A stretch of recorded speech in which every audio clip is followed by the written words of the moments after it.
Antes de regresar a Occidente y proseguir la historia del arte en Europa, debemos echar al menos una ojeada a lo que acontecía en otras partes del mundo. Resulta interesante ver cómo reaccionaron otras dos grandes religiones ante el problema de las imágenes que tanto se debatió en el espíritu del mundo occidental.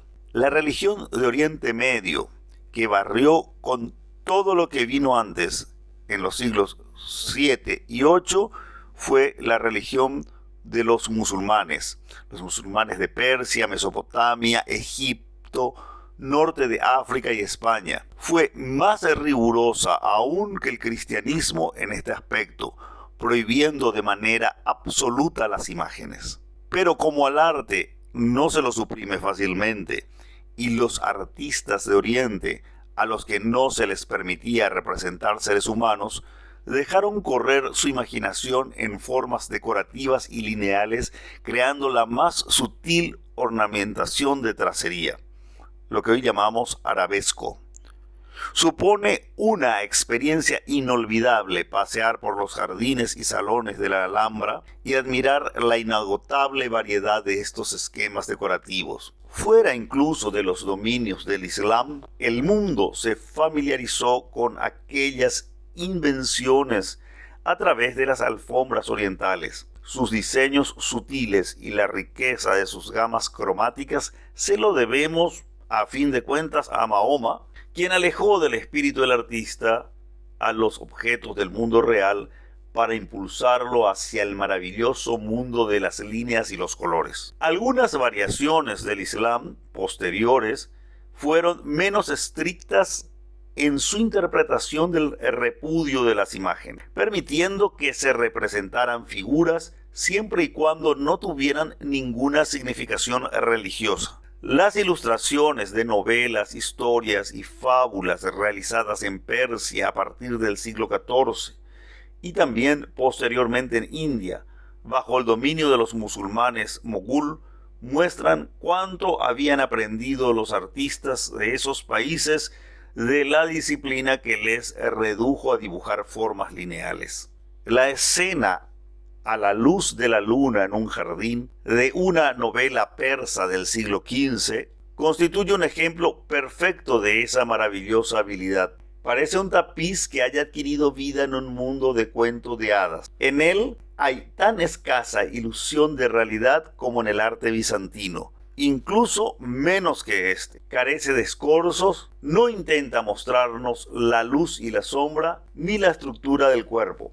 Las figuras y las plantas parecen casi que hayan sido recortadas en papeles de colores para ser distribuidas después sobre la página, formando un conjunto perfecto. Pero por ello mismo, las ilustraciones encajan aún mejor en el libro que si el artista se hubiera propuesto crear la ilusión de una escena real. Podemos leer en páginas semejantes casi como leemos en un texto. Es posible seguir con la mirada desde al héroe que se halla en pie con los brazos cruzados en la zona de la derecha, hasta la heroína que se acerca a él, y dejar que nuestra imaginación vague por el mágico jardín iluminado por la luna, sin que nunca, por lo demás, consigamos integrarnos totalmente en él. La intromisión de la religión en el arte fue aún mayor en China.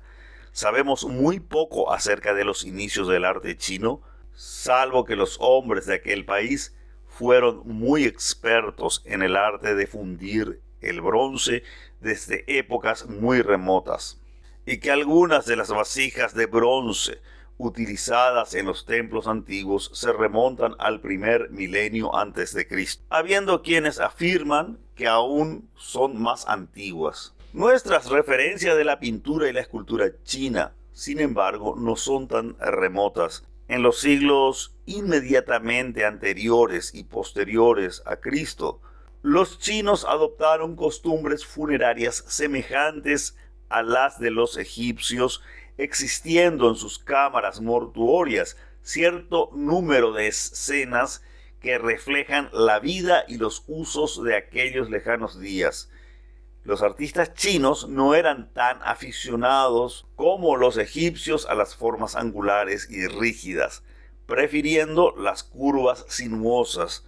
Cuando tenían que representar un caballo encabritado, parecían hacerlo de cierto número de formas redondeadas ininterrumpidamente.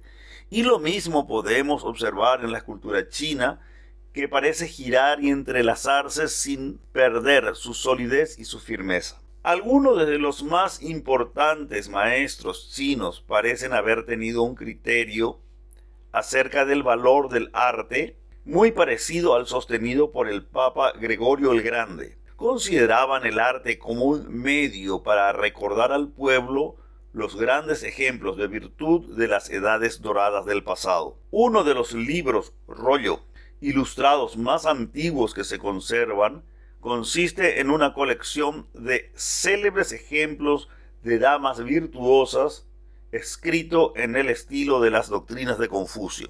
Uno de sus dibujos más notables muestra a un marido acusando injustamente a su esposa, poseyendo toda la nobleza y la dignidad que relacionamos con el arte chino.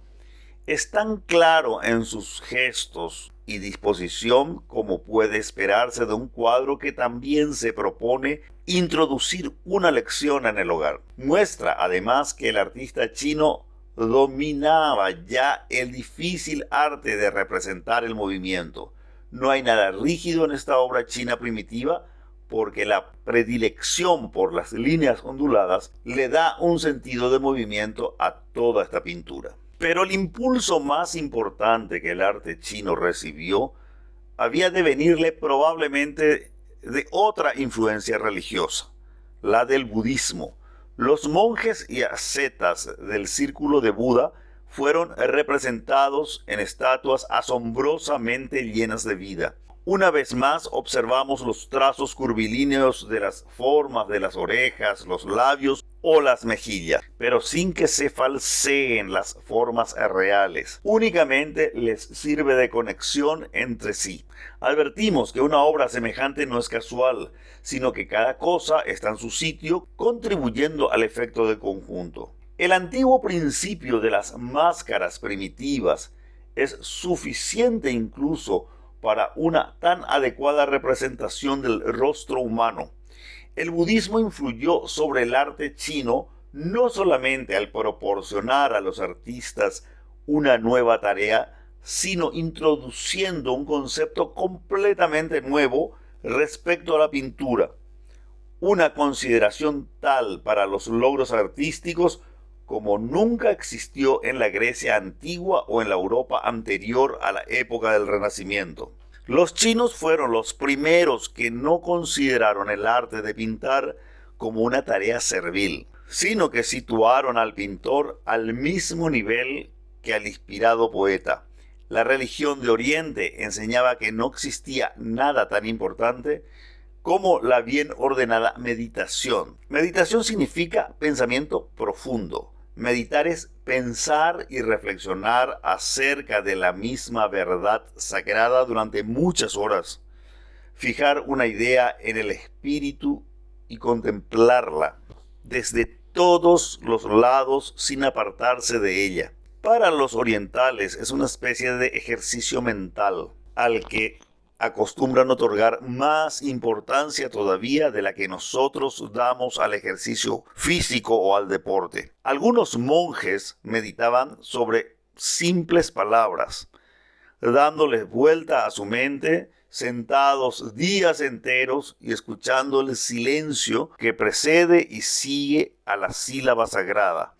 Otros meditaban pensando en cosas naturales, el agua, por ejemplo, acerca de lo que podemos aprender de ella, que tan humilde cede y sin embargo consume a la sólida roca, cuán clara, fría y fugaz es y da vida al campo sediento, y sobre las montañas que siendo recias y señoriales son tan bondadosas que permiten que los árboles crezcan en ellas. Tal vez por ello el arte religioso chino llegó a ser empleado menos para referir las leyendas de Buda y de los maestros chinos o la enseñanza de alguna doctrina en particular, como se empleó el arte cristiano en el medioevo, que como una ayuda para la práctica de la meditación.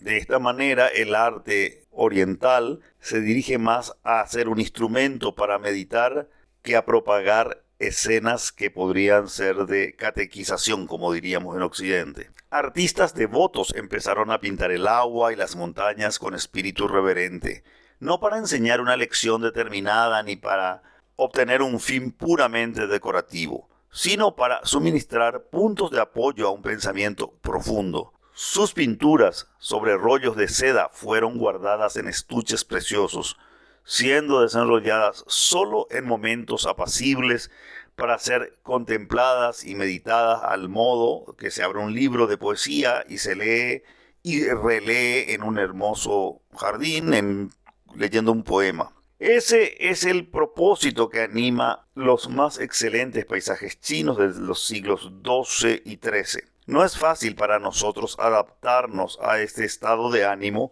porque somos, especialmente aquellos que fuimos criados en las ideas occidentales, somos inquietos, con poca paciencia, de igual forma que no podemos entender el uso del tiempo en los rituales guaraníes, que son rituales que pueden durar días.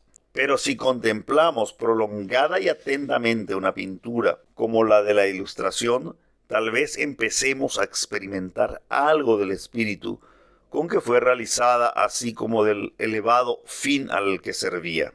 No podemos, naturalmente, esperar la configuración de un paisaje real. Los artistas chinos no salían al aire libre para situarse frente a algún tema y dibujarlo. Muy por el contrario, incluso aprendían su arte mediante un extraño método de meditación y concentración que empezaba por adiestrarse cómo pintar pinos, cómo pintar rocas, cómo pintar nubes, estudiando no la naturaleza, sino las obras de los maestros famosos. Solamente cuando ya se había adquirido a fondo esta destreza, se ponían en camino y contemplaban la hermosura de la naturaleza para captar el estado de ánimo del paisaje. Al regreso trataban de recobrar esos estados de ánimo, coordinando sus imágenes de pinos, rocas y nubes, de modo muy semejante a cómo el poeta puede reunir un cierto número de imágenes que se hubieran presentado en su mente durante el curso de un paseo. La ambición de esos maestros chinos era adquirir tal facilidad en el manejo del pincel y de la tinta que pudieran escribir sus visiones mientras se hallaban frescas todavía en su inspiración. Con frecuencia anotaban unas líneas poéticas y realizaban la pintura en el mismo rollo de seda. Los chinos, por lo tanto, consideraban infantil perseguir los detalles de los cuadros y compararlos después con el mundo real. Prefieren encontrar en ello las huellas visibles del entusiasmo del artista. Puede no ser fácil para nosotros apreciar la osadía de esas obras, tal como vemos en la Ilustración, consistente tan solo en algunas formas vagas de cumbres montañosas emergiendo de entre las nubes. Pero si tratamos de situarnos en el puesto del pintor y de experimentar algo de lo que él debió sentir ante esas cumbres majestuosas, podemos al menos alcanzar una vaga idea de lo que los chinos valoraban superlativamente en el arte. Más fácil nos resulta a nosotros admirar la misma destreza y concentración en temas más familiares. La pintura de 3 peces en un estanque nos da una idea de la paciente observación que debió emplear el artista en el estudio de su sencillo tema, así como la facilidad y maestría con que lo plasmó al ponerse a ejecutar esta obra. Nuevamente observamos cuán aficionados eran los artistas chinos a las curvas y de qué modo podían explotar sus efectos para dar la sensación de movimiento. Las formas no parecen seguir una pauta simétrica, ni siquiera están distribuidas como en las miniaturas persas. Sin embargo, advertimos que el artista las ha equilibrado con pasmosa seguridad. Se pueden contemplar tales imágenes durante mucho tiempo sin aburrirse. Es un experimento que merece la pena intentar. Hay algo maravilloso en esta limitación del arte chino, en esta deliberada sujeción a unos cuantos temas sencillos de la naturaleza, pero casi no hace falta decir que tal concepto de la pintura también tiene sus peligros. Con el paso del tiempo, casi cada tipo de pincelada con el que se podía pintar una caña de bambú o una áspera roca fue conservado y clasificado tradicionalmente. Y fue tan grande la admiración por las obras del pasado que los artistas cada vez se aventuraron menos a confiar en su propia inspiración. Los criterios acerca de la pintura se mantuvieron muy altos a través de los siglos subsiguientes, tanto en China como en Japón, que adoptó las concepciones chinas. Pero el arte se fue convirtiendo cada vez más en una especie de gracioso y primoroso juego que perdió mucho de su interés. Solamente tras un nuevo contacto con las producciones del arte occidental en el siglo XVIII fue cuando los artistas japoneses se arriesgaron a aplicar los métodos occidentales a temas nuevos. Ya veremos cuán fructíferos resultaron también esos experimentos para Occidente cuando fueron conocidos por primera vez. En nuestro próximo encuentro hablaremos sobre el arte occidental en la Europa de los siglos VI al XI.